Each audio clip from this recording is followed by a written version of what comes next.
बेलुका मुरली तैँले किन पैसा नदिस् भन्नुहुन्न, भन्नुहुन्छ त। त्यस कारणले जे जति सकिन्छ दान गरेको राम्रो। भगवानले भन्नुहुन्छ अरे हात खाली गरै केटा, अनि मात्रै म हालिदिन्छु भन्नुहुन्छ अरे के भगवानले। हामी चाहिँ खालि यसो मात्रै गरिरहेको रहेछौँ, यसो कसैलाई नदिने। अनि मलाई गजब के लाग्छ भने म धेरै कम बुझेको, धेरै कम धर्म गर्ने, साह्रै पट्ट मूर्ख मध्येमा म पर्छु।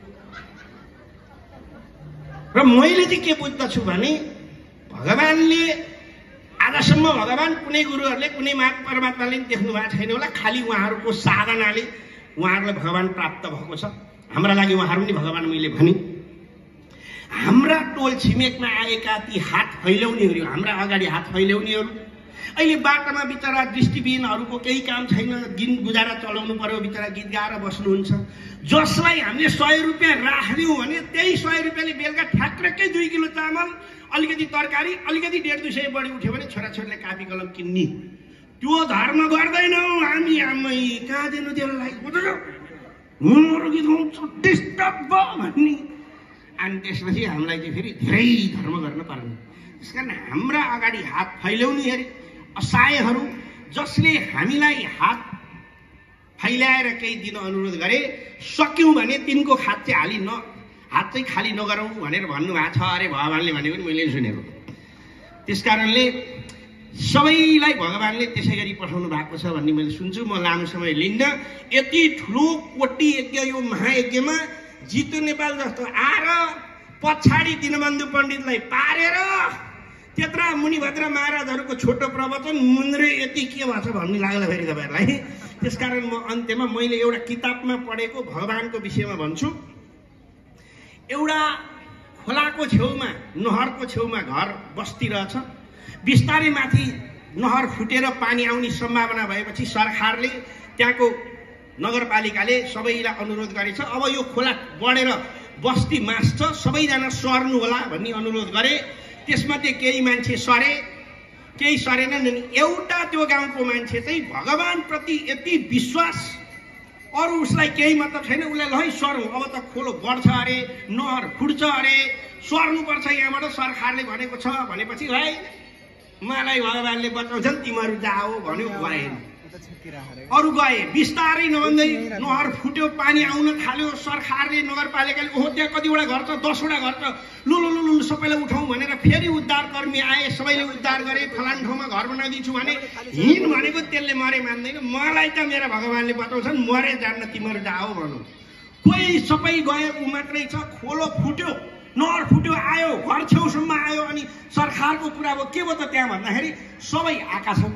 एउटा मान्छे चाहिँ मलाई मेरा भगवानले बचाउँछन्, मरे जान्न भनेर बसिरहेछ। घरसम्म पानी पुगिसक्यो हजुर भनेपछि त्यहाँका नगर प्रमुखले होइन त्यसलाई त बचाउनुपर्छ, जानुपर्छ भनेर आफै गाडी लिएर गएर हेर यो घरको क्षतिपूर्ति हामी दिन्छौँ, तँलाई भगवानले बचाउनुहुन्न, बचाउने मैले हो, खुर्क गाडी चढ हिँड भनेपछि बात मलाई भगवानले बचाउँछन् तकोस्, खुर्क गइहाल भनौँ। गयो, पानी बढ्दै आयो, माथिल्लो तलामा आइसक्यो, ऊ माथिल्लो तलामा गइसक्यो। अनि फेरि त्यहाँ कुरा अब के भयो, एउटा आउँदैन हजुर मर्ने, अब के गर्ने भन्छ, होइन यो त बेइज्जत हुन्छ, जानै पर्यो भन्छ। फेरि मन्त्री आए, ए हिँड्न त डुब्छ सब, पानी यति माथि आइसक्यो, मेरा भगवानले बचाउँछन्, मेरा भगवान छन्, त खुर्क गइहाल भनौँ। गएन।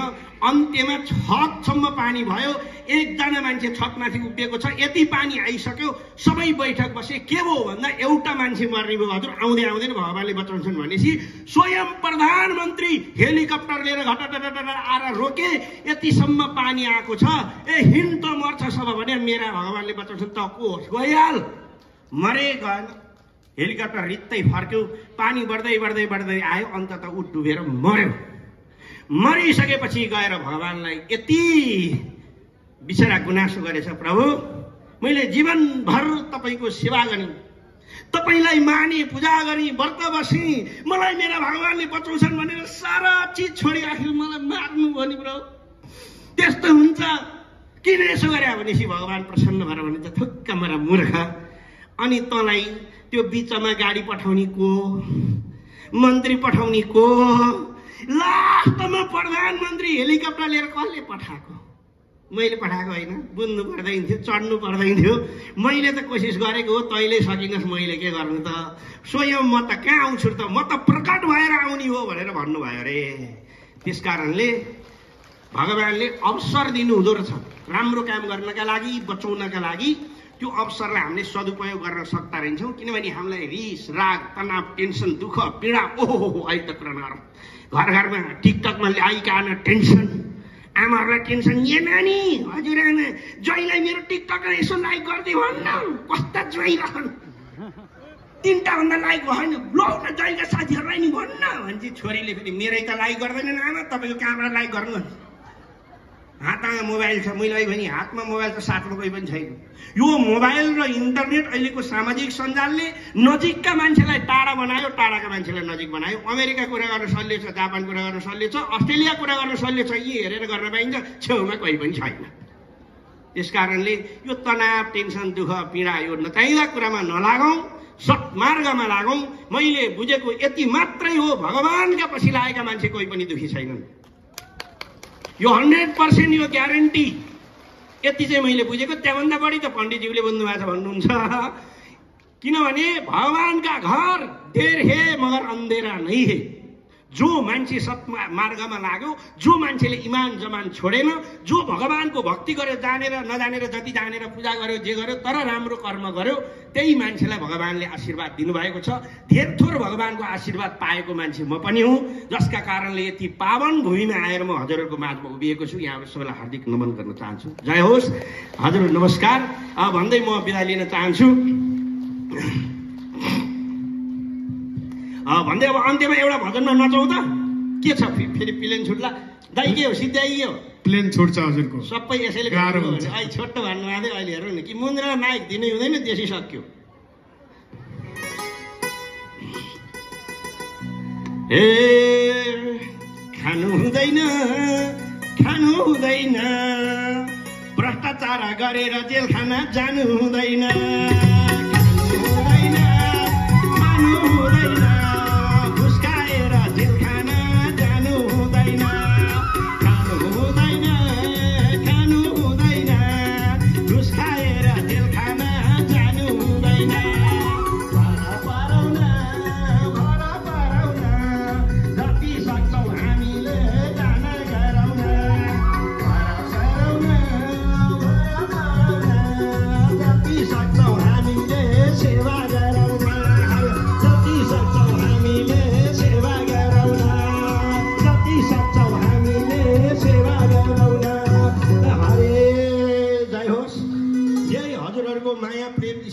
आशीर्वाद गुरुहरूको आशीर्वादले म हजुरहरूको माझमा एउटा कलाकार भएर उभिएको छु। र चाँडै नै एउटा कार्की साइलो भन्ने फिल्म खेल्ने अवसर पाएको छु, त्यसको छायाङ्कनमा जाँदैछु। फिल्ममा आएपछि म नि पहर आउँछु, हेरौँला रमाइलो गरौँला भन्दै टेलिभिजनमा नि एउटा कार्यक्रम ल्याउने जमर्को गर्दैछु। यसो मिल्नु पर्यो, त्यही त हो नि, हामीलाई नि गाह्रै छ। अब हामीले कार्यक्रम गर्छौँ भनेर नि हुँदैन भन्दै मलाई यो निमन्त्रणा दिनुभएकोमा समस्त आयोजक टिम आदरणीय गुरुवरप्रति आभारी छु। धेरै धेरै धन्यवाद यो समयको लागि। धन्यवाद गुरु। जय होस् दाइ, नमस्ते। सबै ठाउँमा जितु नेपालले यसै गरी मन फुकाउनुहुन्छ।